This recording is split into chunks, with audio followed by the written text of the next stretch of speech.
morning, students. In the previous lecture, we discussed our the theory, the Big Bang theory, which was about the origin of the Earth. In this lecture, we will focus on the star formation. It is almost similar to the formation of galaxies, which we already discussed in the Big Bang theory. So we will took this concept in short. As I told you, matter and energy was unevenly distributed throughout the universe in its initial stage. When the Big Bang took place, the matter and energy released, and this matter and energy was unevenly distributed in the. So some matters were small and some were large. They were scattered in the universe. Similarly, these also scattered in the universe. And now what happened? These are the small objects which have low density. जो small object थे उनकी density low थी. That would lead to the less gravitational force. इसीलिए उनकी gravitational force भी क्या होगी? कम होगी. ऐसे ही जो bigger object थे उनकी डेंसिटी क्या होगी? That would be larger and it would be led to the high gravitational force. तो इससे क्या होगा कि छोटे और बड़े होने के कारण यानी साइज डिफरेंसेस के कारण that led to the differences in density and the difference in density led to the difference in gravitational force of the different object. Now what happened? The bigger object attract smaller object towards it, and these also happened in some other place also. So these converted into a galaxies. Different galaxies were formed by this formation or by the attraction of the gravitational force of different objects. These are the galaxies formation.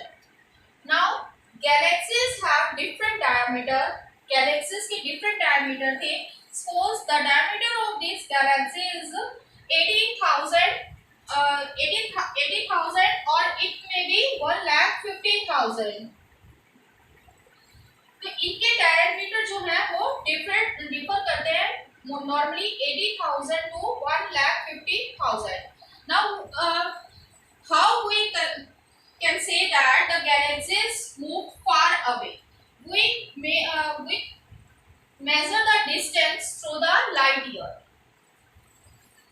The distance between the two galaxies is measured by light year. Light year से हम galaxies का जो है distance जो है वो measure करते हैं. तो light year क्या है? Distance traveled by the light in a year.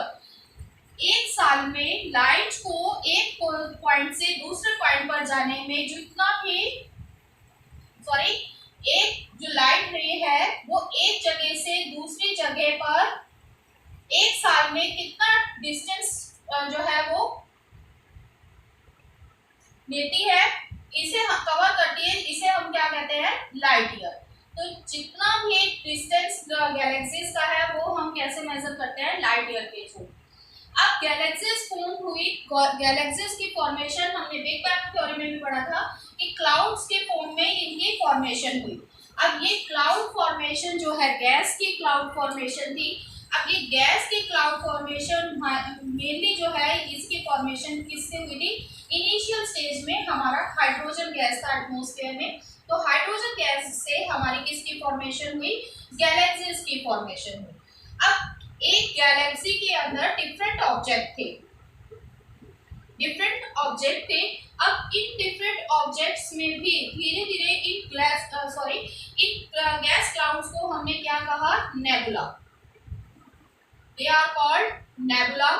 Nebula अब क्या हुआ? जैसे जैसे ये नेबुला ग्रो होता चला गया, इसमें भी क्या होते चले गए? जैसे जैसे ये बढ़ता चला गया. बढ़ा कैसे? अब जैसे हमने बिग बैंग थ्योरी में किया था कि इनके अंदर फिर से फर्दर ब्लास्टिंग हुई. अब ये ऑब्जेक्ट है, इसके अंदर ब्लास्टिंग हुई, इसलिए डिफरेंट ऑब्जेक्ट्स में फिर स्कैटर्ड हो गया.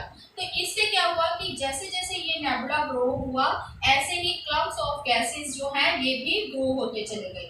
और ये क्लम्स ऑफ गैसेस जो हैं वो फिर से अपनी लार्जर बॉडी में कन्वर्ट हो गए। अब ये लार्जर बॉडी में कन्वर्ट होने से ये जो ऑब्जेक्ट है वो क्या हो गया, और भी ज्यादा डेंस हो गया। ये डेंस होकर किस में कन्वर्ट हो गया, स्टार में। तो एक ही गैलेक्सीज में क्लब्स ऑफ गैसेस के कारण किसकी फॉर्मेशन हो गई, स्टार फॉर्मेशन की। कि वो बहुत ज्यादा क्या से डेंस बॉडीज कन्वर्ट हो गई, गैस से जो है गैस का कोर बन गया उनके बीच में, और वो इवन बहुत ही ज्यादा डेंसर बॉडी में कन्वर्ट हो गई, जिससे हमारी क्या हुई, स्टार फॉर्मेशन। और it is assume that the star is form normally 5 to 6 billion years ago. हमारे बिग बैंग ने जो के अकॉर्डिंग जो हमारा बिग बैंग हुआ यानी फर्स्ट ब्लास्ट हुआ, that was occurred in 13.7 billion years ago, and the star formed after 5 to 6 billion years ago after the Big Bang. So students, this is the star formation. In the next lecture we will discuss the planet formation. So you have to prepare the notes related to this theory or the star formation. Have a nice day. Okay students, let's start our formation of planets. How the planets form. The formation of planets were completed in the 3 stages. First stage, second and third. Let's start with the first stage. First stage, firstly, as I told you, stars are formed from galaxies and planets were formed by the stars. When the stars break into themselves, then the planets form. What happened? Because the gravitational force was very high within the stars, so there is a core formation in the gas cloud. Galaxies और stars दोनों ही किसके form में थे, हमारे gas cloud के form में। Gas cloud formation थी। ये जो गैस के क्लाउड्स थे, इसमें क्या था, हमारा ग्रेविटेशनल फोर्स जो है वो बहुत ज्यादा था। अब ये ग्रेविटेशनल फोर्स ज्यादा होने के कारण जो है इसमें एक कोर की फॉर्मेशन हो गई, यानी ये पूरा एक जो है इंटेंस ग्रेविटेशनल फोर्स बन गया, जिससे कि जब स्टार में ब्रेकिंग हुई तो इसके जितने भी ऑब्जेक्ट थे वो इसके अराउंड, इसके ग्रेविटेशनल फोर्स के अराउंड जो है वो डिस्क शेप में रोटेट करने लगे। तो यहाँ पर एक स्टार फॉर्मेशन हुई। हमारी स्टार फॉर्मेशन में जब ब्रेक डाउन हुआ उससे जो मैटर निकला वो इसके ग्रेविटेशनल फोर्स के कारण जो डिफरेंट ऑब्जेक्ट थे वो इसके चारों ओर रिवॉल्व करने लगे इन द डिस्क शेप। तो डिस्क शेप में ये जो ऑब्जेक्ट है वो इस गैस कोर के अराउंड जो है वो डेवलप होना शुरू हो गए। ये हमारी थी फर्स्ट स्टेज। अब सेकेंड स्टेज पे क्या हुआ कि ये स्टार फॉर्मेशन थी। ये जो है हमारे छोटे छोटे जो है डिफरेंट ऑब्जेक्ट थे। अब इन डिफरेंट ऑब्जेक्ट्स को क्या कहा गया, प्लैनेटेसिमल। हमने ये प्लैनेटेसिमल थ्योरी में भी पढ़ा था कि स्मॉल ऑब्जेक्ट्स वर कॉल्ड प्लैनेटेसिमल्स। तो ये प्लैनेटेसिमल्स जो हैं वो यहाँ पर डेवलप होना शुरू हो गए। अब इन प्लैनेटेसिमल, क्योंकि जैसा मैंने बताया इसका ग्रेविटेशनल फोर्स था, इसी से ये ऑब्जेक्ट निकले थे, तो नो डाउट कि इनमें भी क्या होगा, ग्रेविटेशनल फोर्स होगा। तो ये जो ग्रेविटेशनल फोर्स है वो अपने अराउंड जो छोटे छोटे ऑब्जेक्ट है वो क्या करेगा, उसको अट्रैक्ट करेगा। तो धीरे धीरे ऐसे ही इसके छोटे छोटे जो इसके साइड में ऑब्जेक्ट है वो इसके अराउंड जो है ये एक दूसरे को अपनी ओर अट्रैक्ट करेंगे due to the gravitational force. Same will be happen with each object. The bigger object will attract the smaller one due to the gravitational force. अब ये क्या होगा कि जब बड़े ऑब्जेक्ट ने छोटों को अपनी ओर अट्रैक्ट कर लिया तो ये पूरा एक किसमें कन्वर्ट हो जाएगा, बड़े ऑब्जेक्ट में। This is our second stage, and when it convert into the large body, this is our third stage of planet formation. क्या हुआ कि छोटे ऑब्जेक्ट को जो बड़े ऑब्जेक्ट ने अपनी ओर अट्रैक्ट करना शुरू कर दिया। So they convert into larger bodies and this larger body is called planet. So the basic concept is same in all the three, in the galaxies formation, in the star formation and the planet formation. Due to the gravitational force in the larger object attract the smaller one towards it and they convert into the bigger body, and according to the size we give the name to them. First of all, the first body formed galaxies which have different large objects.